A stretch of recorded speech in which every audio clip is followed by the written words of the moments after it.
Welcome to the first performance of the 2018 Cabin Fever series. It's our 14th year.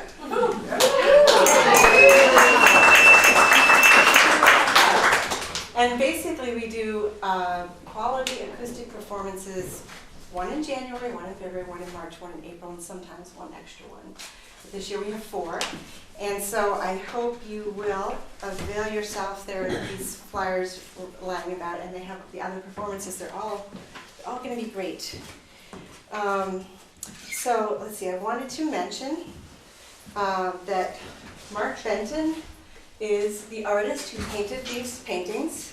You might know Marion Dick Benton and Mark because he was in Middlebury for quite a long time. And these are 8 oil paintings looking at industry on the rural landscape and just kind of looking at that and thinking about it and reflecting on that. So I'll try to turn the lights up at the halftime so you can look at them more closely. They're all oil paintings. They're magnificent. He's a highly skilled artist. And we're very, very happy to have the art here. It's here through February. Next Saturday there is the first, but hopefully annual, 10 Below variety show at Holly Hall. And it's a fundraiser for the Memorial Lawrence Library. And 10 Below, we got 10 Below. And it's called 10 Below because every act has to be under 10 minutes. I was about to say that. Oh, I'm sorry. Every act.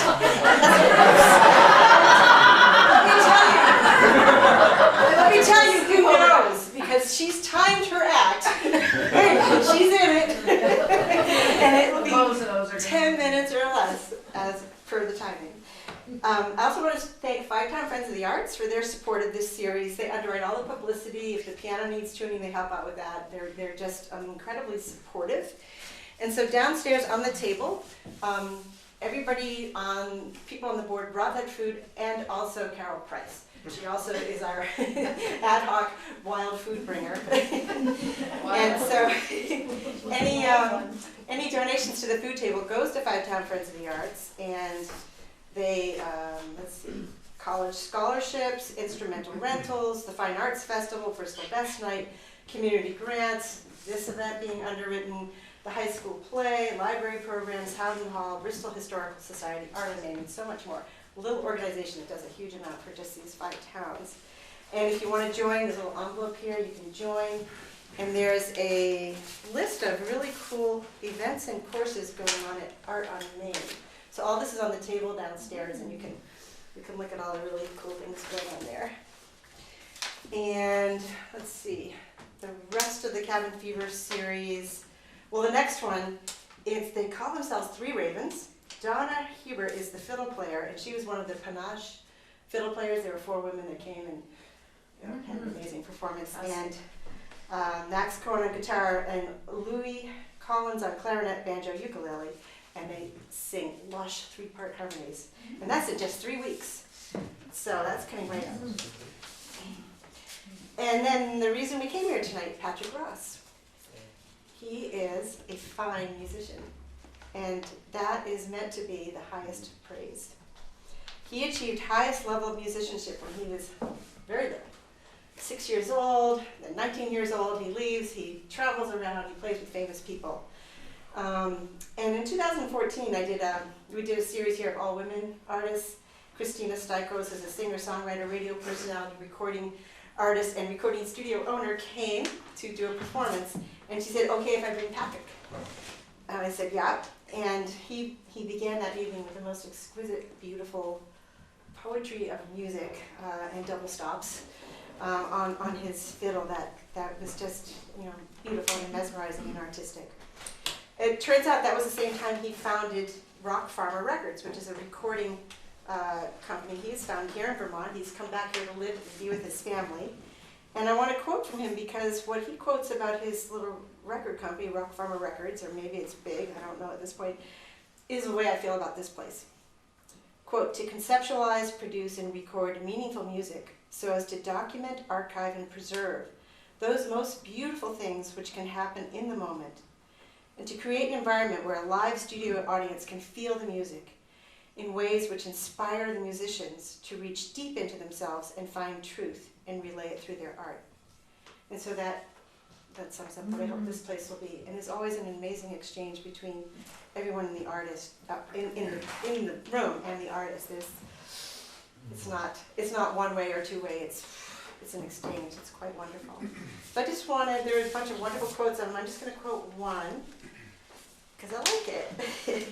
His ear is attuned to the sounds and contrasts of voices, cultures, and resiliency in trying times. His music carries a meaning more mature than any 30-something human has the right or time to invent.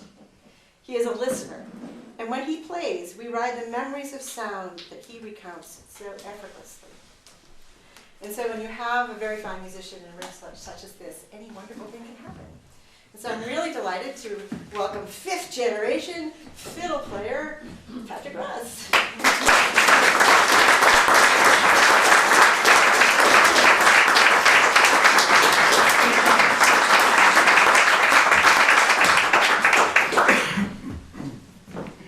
Hello, everybody. Hello. Let's give a round of applause for Karen Leaders.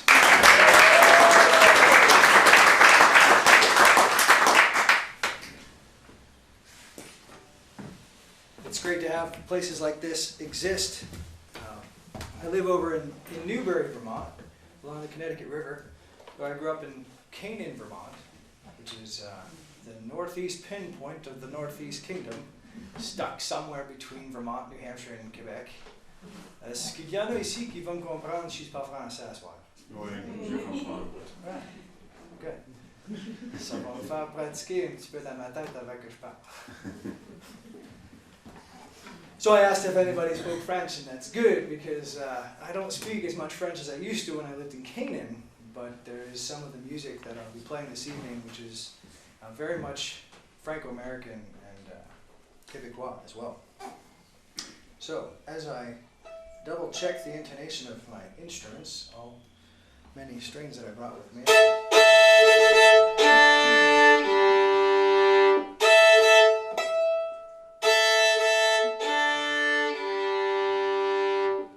Can you hear that in the back? Yeah. I love this place. The artwork, the lights, the camera, the action, the vault downstairs. So I'm going to just riff a little bit on some bassline fiddle tunes for a while. So anybody has to go to the bathroom, might as well go now. It's one of my favorite things to do. And I'll play around with tunes like Turkey in the Straw, Golden Slippers, Red Wing, The Arkansas Traveler, Mason's Apron, and The Devil's Dream. So, here goes. I'll take a little sip of water first, you don't mind.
Stung me.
dropped off my good bow at the violin shop to have it rehaired. You can probably see why. So, the show will only go on as long as I have a bow left. There's always the cello. There's always the cello, yes. I can see you're excited about that. I actually don't know how to play it. I just bought it because it looks cool. No problems. Yeah, it's a just in case kind of thing. But I can use the cello bow, I guess. Yeah, so there's that. I also brought one of my own inventions, which I'll get to later, but I could at least tease you with it now. Now this is a really junky bow. I get stuff given to me sometimes, just because people find stuff in their attics and they're like, hey, you want this? And I'm like, sure. So this was one of those bows, but I made a little amendment to it. I added some duct tape. And a saw blade. And later you'll see a demonstration of what I call the power bow.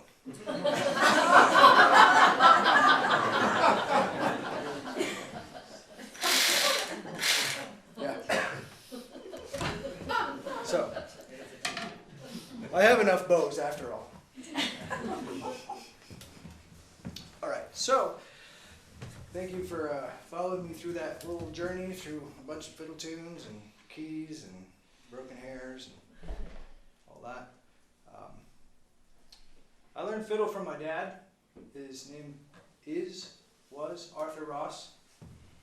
He learned from his father, who was Philemon Ross, who learned from his father, who was Oscar, who learned from his father, who was Leopold, who learned from his father, who, I don't actually remember his name, if we ever knew it. But my father grew up in Berlin, New Hampshire. My grandfather, Phil, was a lifelong paper mill worker there, so some of these photos are reminiscent of my youth. As a matter of fact, that kind of looks like, I thought it was like, man, that looks like the mill yard in Berlin. Yeah, my grandfather was a weekend warrior, and the story goes that my father, Arthur, was forbidden to touch my grandfather's fiddle, because my grandfather, Fiddle, was to have the Ross family band. He was to be the fiddle player, my grandfather the fiddle player, and his two sons, guitar and mandolin, and that was it. But my father, on one of his paper routes, he rode a bike and had a little pouch and rolled up newspapers and threw them up to the third-story Coldwater Flats, and he was pretty well known for that. He came across a fiddle on a pile of junk that somebody had given up on. The neck was broken off and the top was caved in, and he stuck it in his newspaper bag and brought it home, and he fixed it up good enough to play on it, because he grew up with the fiddle tunes, playing guitar. My Uncle Paul was the mandolin player. I don't have that fiddle with me tonight, though I do play it often. The cold weather recently just kind of took a toll on it, because it's got, it looks like it's been dragged behind a truck. But it plays when it's in working order. It just needs to have a couple seams re-glued. But those were the tunes that my grandfather played and my father played, because eventually my father learned how to play the fiddle behind my grandfather's back, really. And once he got to be of age, it was like, well, there was nothing my grandfather could do. So they became pals. I remember my grandfather, Phil, he died when I was 7. He used to play with the fiddle down here, which I don't much, but it's because he always had a stogie in his mouth, and he didn't want to get ashes on his fiddle.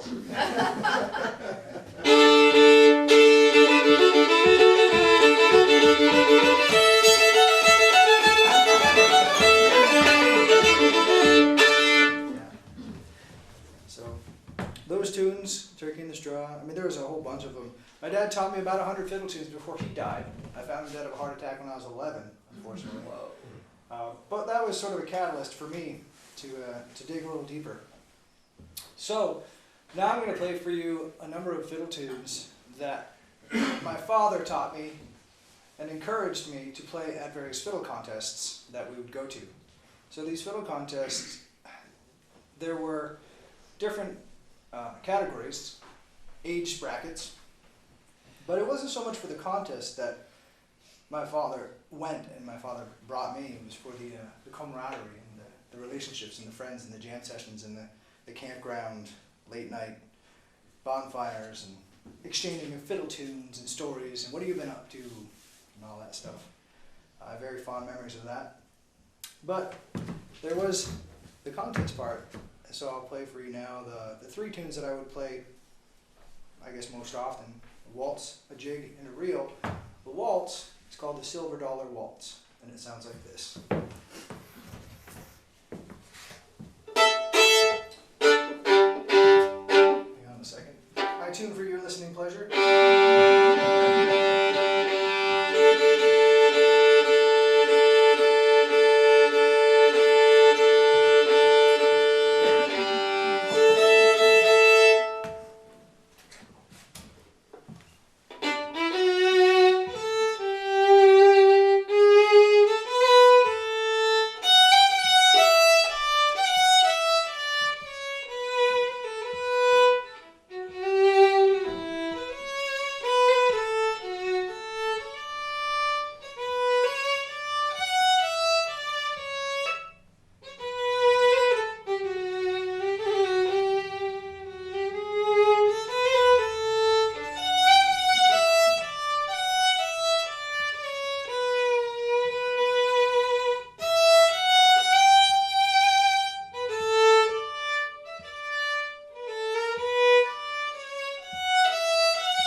Do some tricks with this too later.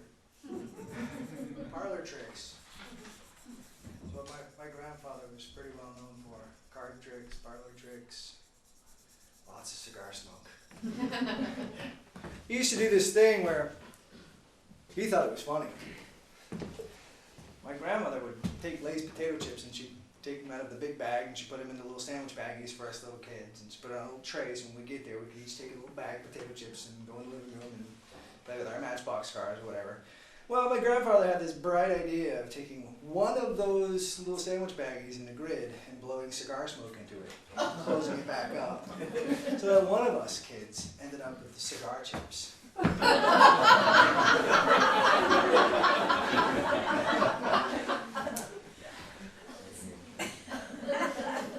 I don't smoke, never have, so thanks, Grandpa. Here's the jig. It's called it's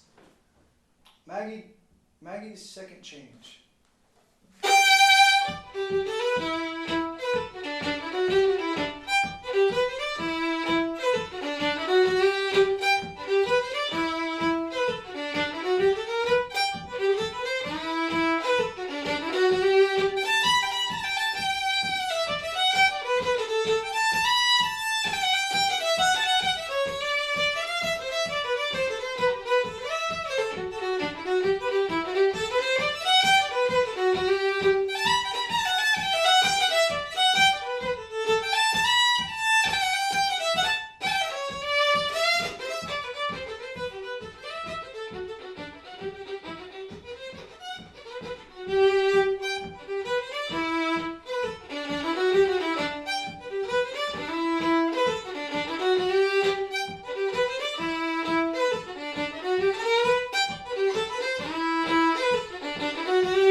6, waltzes are in 3, and reels are in 4. So here's one called the Mittens Breakdown that I would play.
So the fiddle contest and being judged and all that was a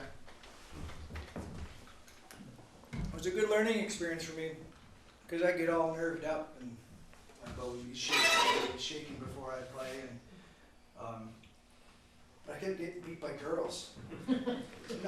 No, I'm an adult now, and that doesn't mean anything to me. But when I was a kid, for some reason, it just bugged me, and so I practiced a lot, and I got gooder. But I didn't learn how to talk. The contest stuff was fine and dandy, but there was this other division that was called the Trick and Fancy division, which had no rules, and I really liked that. It was that division where my dad and I really got the chance to bond and come up with stuff, because things to keep a 7 and 8-year-old interested when all I really wanted to do was ride my bike and go fishing. I know now because I teach fiddle, and I have a lot of students, and some of them are 7-year-old boys, and it's really hard to keep them focused on fiddle. So that's where the power bow came in. It works. They're like, whoa! Cool! Yeah. So the Trick and Fancy division, demonstrate. I have to take off my coat now. All right, things are really starting to get serious here. Thank you. That's why I bring this joke.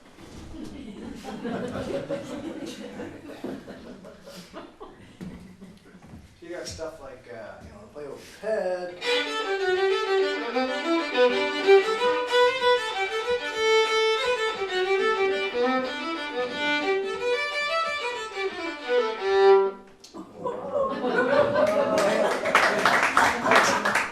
There's more. Back.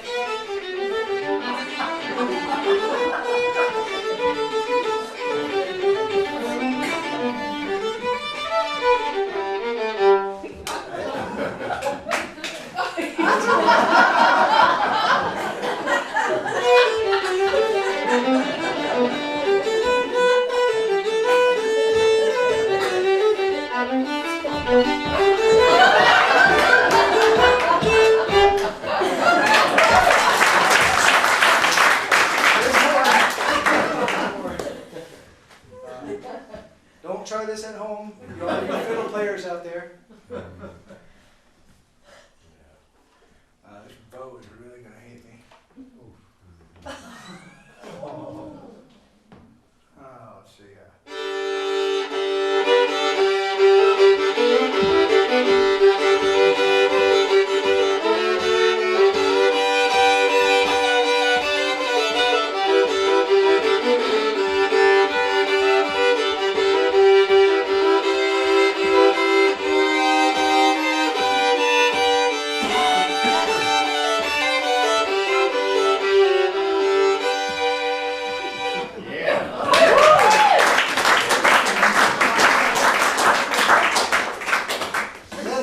Showed up with a unicycle. I couldn't touch that. But nonetheless, there's more. I've never done this on the stool. Shouldn't be any different. Now, now.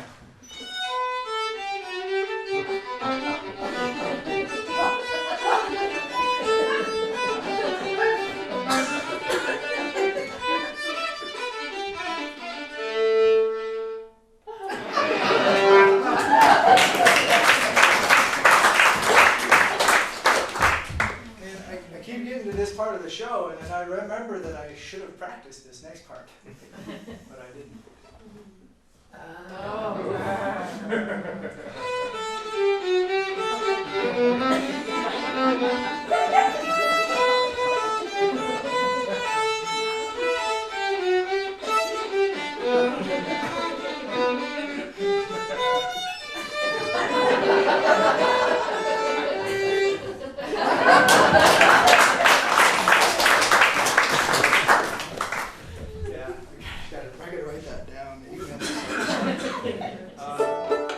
Note to self, right? That's a good one.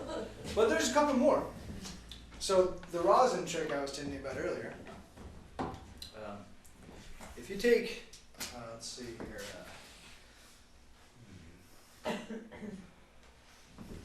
So the back side of this bow, because it's a new bow. That's before. Back side is carbon fiber, and so if I draw it across the string, right, nothing much going on there. If I flip it over, then you hear. Of course, these are horse hairs, and all that. There's rosin on the horse hairs. So if I take a little bit of rosin, if I apply it to anything, on the back side of this bow here, let's see what happens.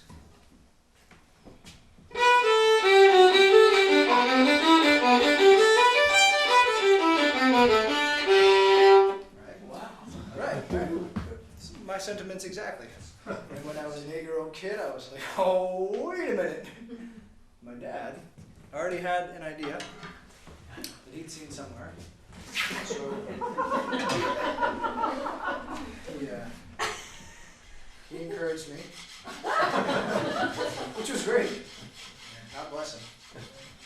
We tried all sorts of things. We tried cast iron frying pan. We tried glass Coke bottle. We tried fishing rod, axe handle, baseball bat, tire changing rod. But we narrowed it down to this.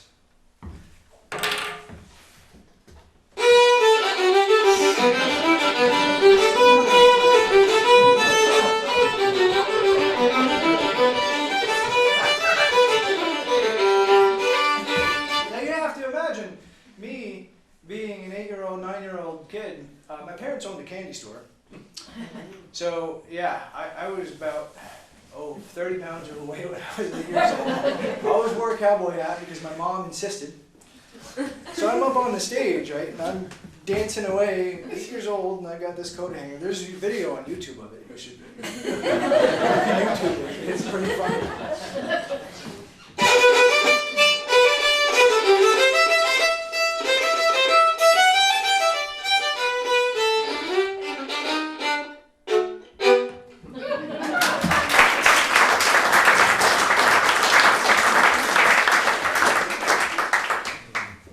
So it was not too long ago, I was driving up Route 25 through Topsham, and I came up to a yard sale, and I had $10 burning a hole in my pocket.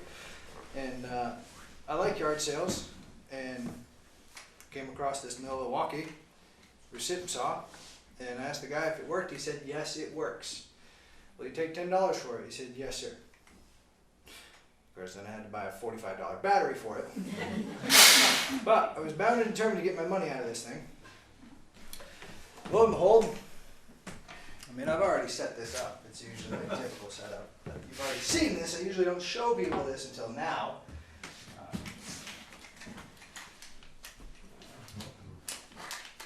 It's got the variable throttle control. Call her Millie.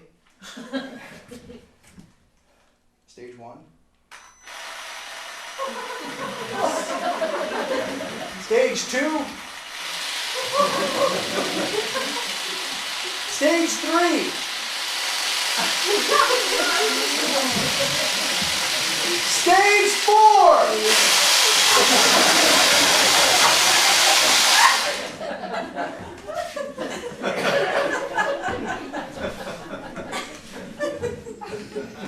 It's got all sorts of uses too. I mean, they're great because you can fit them in places that you could not otherwise fit the corded ones.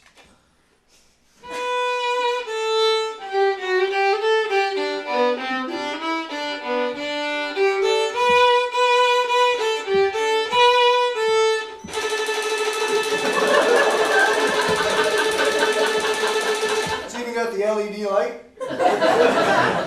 which used to stay on for a couple extra seconds after you let go of the throttle. Come on, you Millie. Stage 1. It's got concrete built up in the trigger. They're going to get in there and clean it out.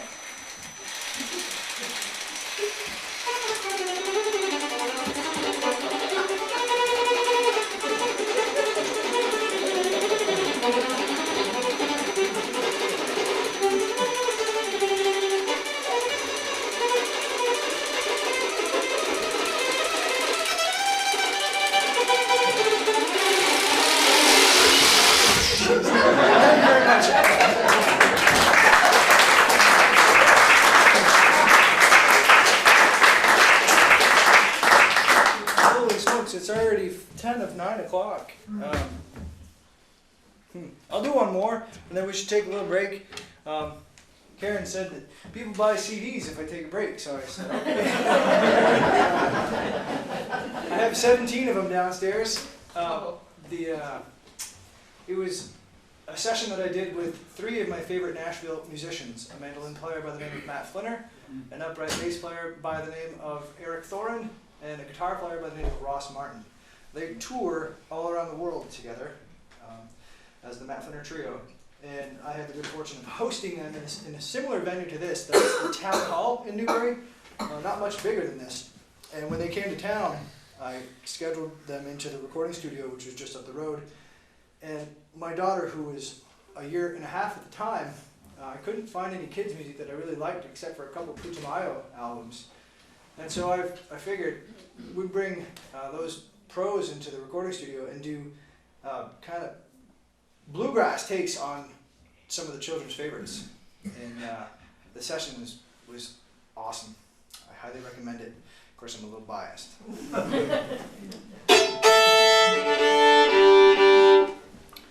I'll finish this first set with a song that I wrote when I was spending quite a bit of time over in the White Mountains.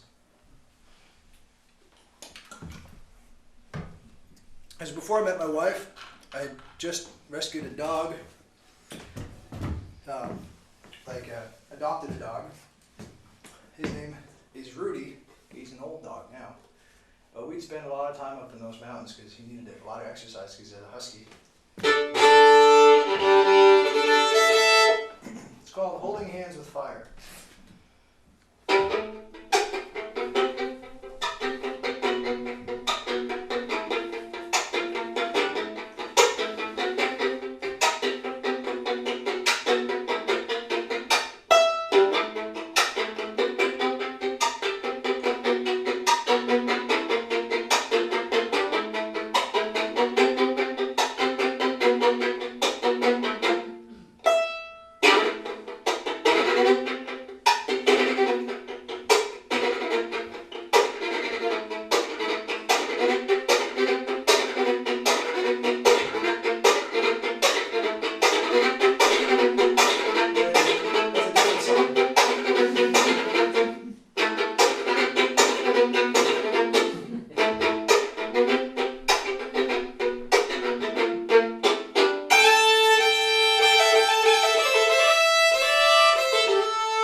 like rain in the sky. Time on earth like a mountain climb. Time on earth, here I am.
Green light goes.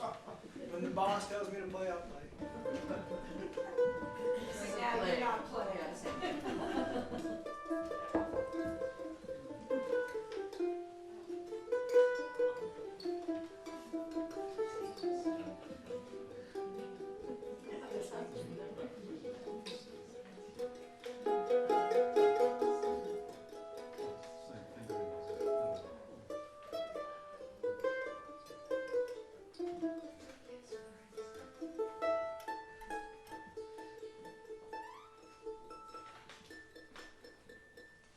All set, Karen?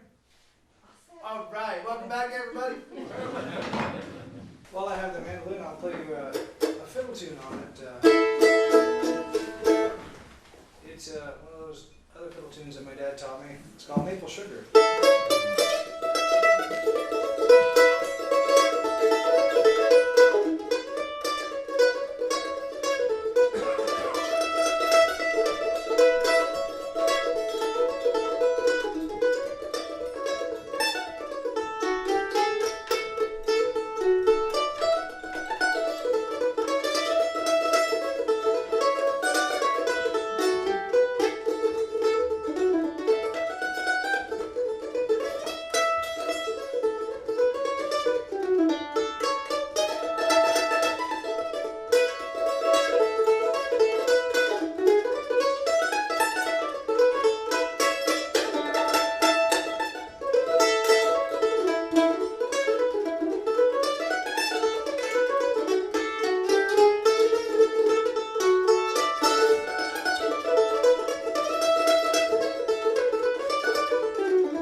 And though I alluded to some of this in the first half, when I first started and did that little odyssey of fiddle tunes,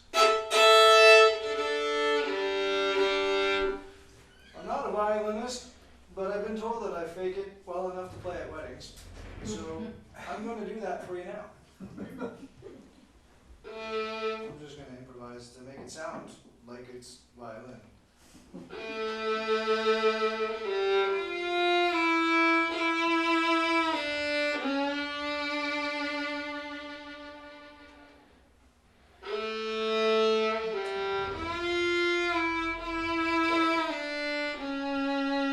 I had a dime for every time somebody asked me the difference between a fiddle and a violin, I'd have a lot of dimes.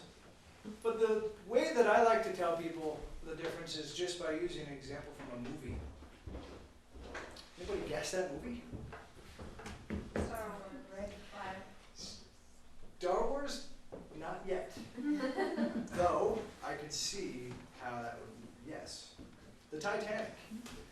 Because in that movie, there's a big boat, and the lower half of the boat is all fiddle players. And then the top part of the boat is all violinists. Who has more fun? You decide. It's not about who has more fun, it's just about different approaches to the music. And so, yeah, there's that. The other way is that you buy a violin at a violin shop, and you buy a fiddle at a pawn shop.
like I mentioned earlier, I have a daughter. Her name is Ophelia. She's now 3.5 years old.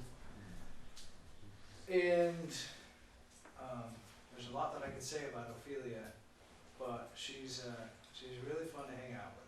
And we get along pretty well.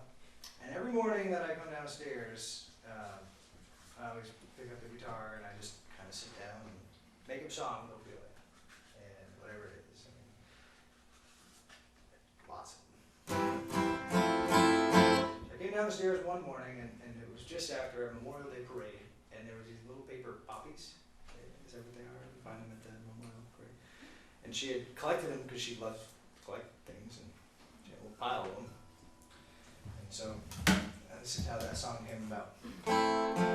It's called Little Red Flower.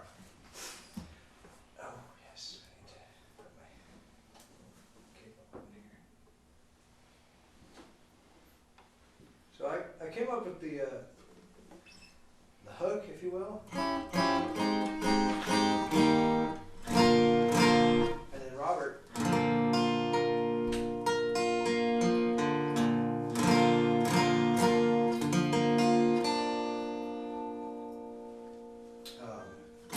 he and I chipped away at the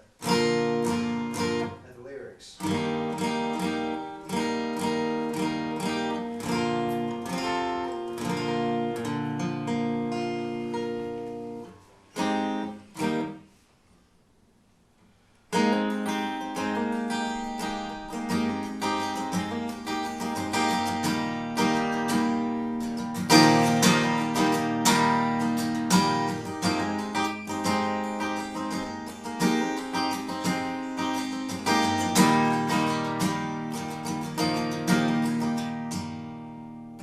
My little girl found a little red flower this morning.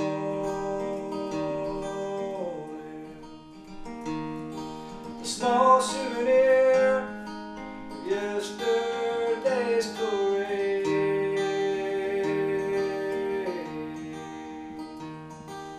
Honoring lives lost in all the sacrifice made. My little girl runs free through the fields at play.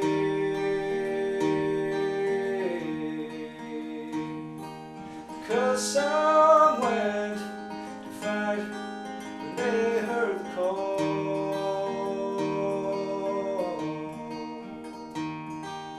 Heal their soul, pray for them, hold them in your thoughts. When war's over, the soldiers come back home.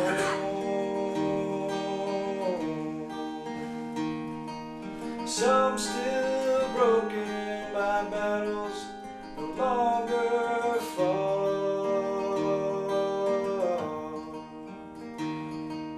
Help to soothe the soldier's heart. Keep them in your thoughts.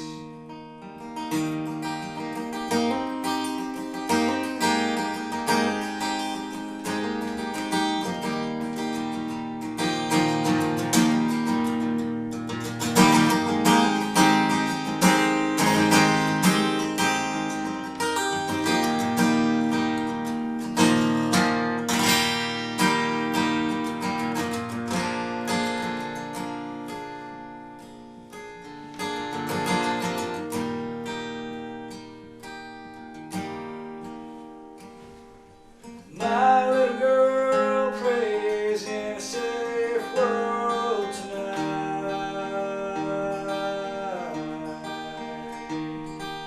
'Cause some went to fight when they heard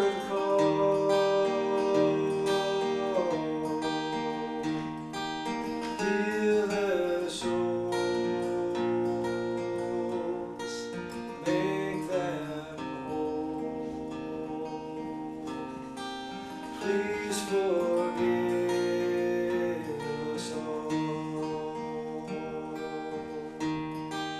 Heal their souls, make them whole. Please forgive us all.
So little red flower is not all that's left behind.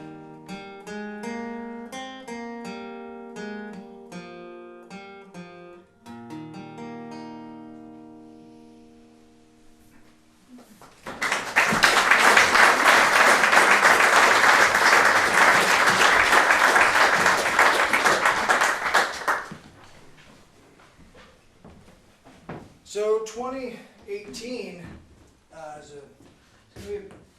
a different year. Karen alluded to or mentioned that I started an independent record label called Rock Farmer Records. And the name of that came about mainly because I grew up in a family, on my mother's side, stonemasonry was in the family. And so I grew up learning that as a trade. And in my 20s, I'd work all summer doing masonry, and then I'd ski all winter in Colorado, which was great. And I was able to save enough money doing that to invest in instruments, and of course I played gigs and I studied music and all that stuff.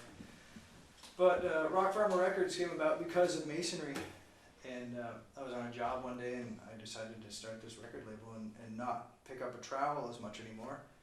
And so I encourage all of you to check out what Rock Farmer Records is now up to 4 years into it. 2017 was a very busy year for us in that we were still figuring out exactly how to plant our feet as a company. And then my sister died, and that kind of scrambled everything. She died at 32 back in September. And that has a way of, for me anyway, prioritizing things in life. And so 2018 is going to be more of a recording year. I'm going to be doing less performances, less productions, I should say, less producing. But 2017 we did a lot of video. There's over 450 hours of video that we ended up with. And so I'm launching those music videos one every week on Rock Farmer Records on the Facebook page, and that's also linked to rockfarmerrecords.com. So they're feature length, or not feature length, they're music videos. You should check them out. It's collaborations with artists such as Matt Flinner, Bo Thayer, Hunter Pay, Chance Lindsley, Pappy Biondo, and many, many, many more. I'm going to play some cello for you now. Here's a piece that I like to play on the cello. I started playing cello just because I like the sound of it, and I hope you do too. It's still a little awkward, it's backwards. So if you imagine like the fiddle, right? The fiddle is like the fiddle's like this, minus the spike, right? But then the cello is like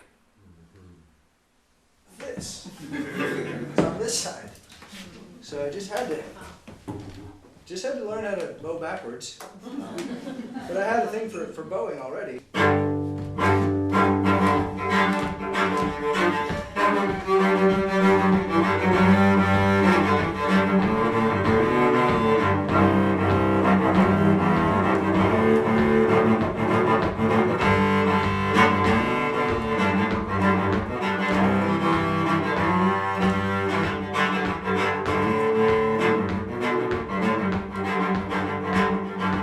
It's a fiddle tune that I've kind of just reworked, and I've added some French lyrics about my mom and dad.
This instrument came about when Ophelia was born. I was the stay-at-home dad for the first year. Cindy was working on a farm down the street, down the road, Four Corners Farm. Mostly produce, some raw milk, stuff like that, and flowers, and eating cantaloupe. Now she stays at home and does all sorts of activities with Ophelia, from going to the gymnastics gym and swim, and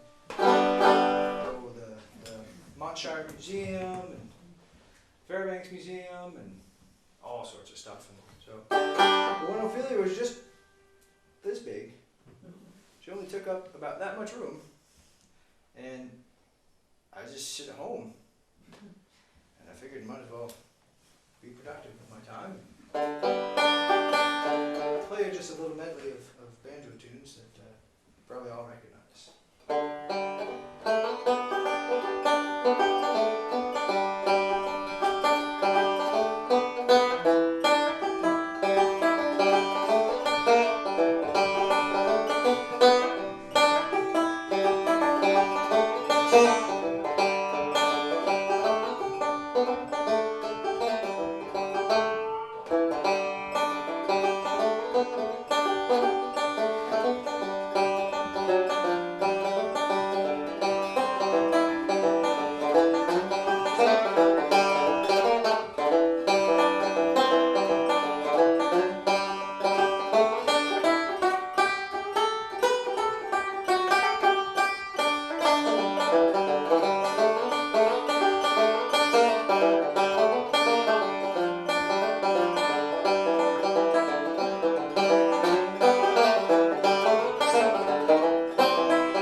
questions from the audience? Any requests that I'll play a request if I know it. So who'd you study with after your dad died? Who did I study with after my dad passed away was the question. I had the great fortune of being surrounded by a very loving family. My mother's one of 13, farming family, who immigrated from Quebec. Puis, ils ont tous fait un renoncement pour moi que je pouvais aller à Nashville pour aller étudier avec Mark O'Connor. So there was a benefit dinner, spaghetti fundraising dinner that my family did to raise money to send me to the Mark O'Connor Fiddle Camp when I was 12. The first annual in 1994. And so I was exposed to quite a few fiddle players from around the world, including Natalie McMaster, Mark O'Connor, and Stuart Duncan, Audrey Haney, Matt Glazier, Buddy Spiker, lots of others from China to Russia, Brazil, to all over the place. And I went for 1 week a year for about 6 years, and then was actually eventually asked to do a workshop there and to teach there. And now it's no longer at the Montgomery Bell State Park in Nashville, but that was my only instruction, 1 week a year, and I'd have my cassette tape recorder and I'd record all the classes and all the fiddle tunes and work all year and get pumped to meet up with some of my same friends that I made. And, some of whom now are playing professionally, Casey Dreesen, Billy Contreras, Sarah Watkins, let's see, April Virch, she's playing right now over in Montpelier as we speak. My wife and daughter are there. Because my mother is with them. And my mother wanted to go see April Virch. She said, I can see you anytime. I want to go see April because she was a friend of ours back in the day. And yeah, so on that, I'll finish with a fiddle tune by Mark O'Connor. There's one that he wrote called The Cat in the Bag.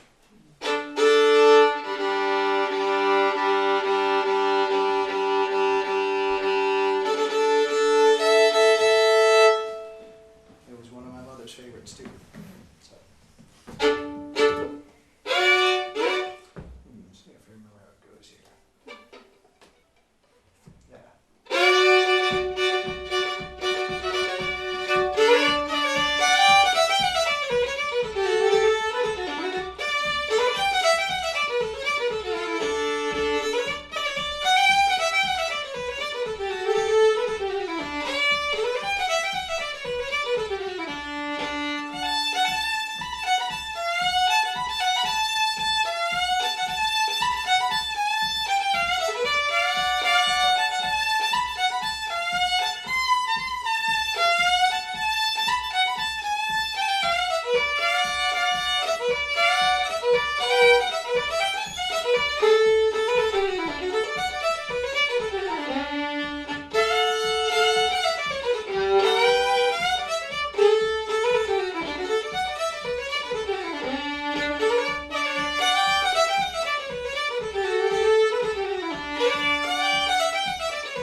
my dad was a welder during the week. He'd weld on skidders, log trucks, and all that kind of stuff for a Frenchman in Gaston.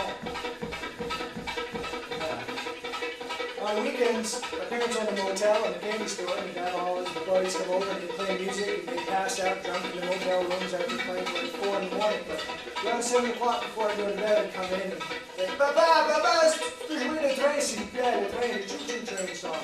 And of course he'd do it, which helped develop my love for the fiddle. This was called the Orange Blossom Special.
The one before that was for my mom.